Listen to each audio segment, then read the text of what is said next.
Domenica 1 dicembre, Sant'Eligio, è il 335esimo giorno dall'inizio dell'anno e ne mancano 30 al termine.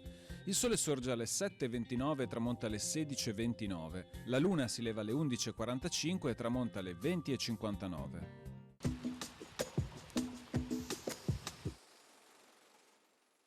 A causa delle gravi necessità conseguenti la guerra di Chioggia, viene sottoscritto che le famiglie più meritevoli allo Stato per offerte di persone o denaro siano iscritte nel Maggior Consiglio diventando famiglie patrizie.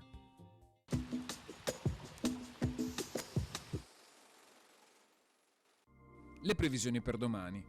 Fino al mattino cielo coperto, con precipitazioni diffuse e di moderata intensità. Dalla mattinata nuvolosità e precipitazioni in diradamento ed esaurimento a partire da nord.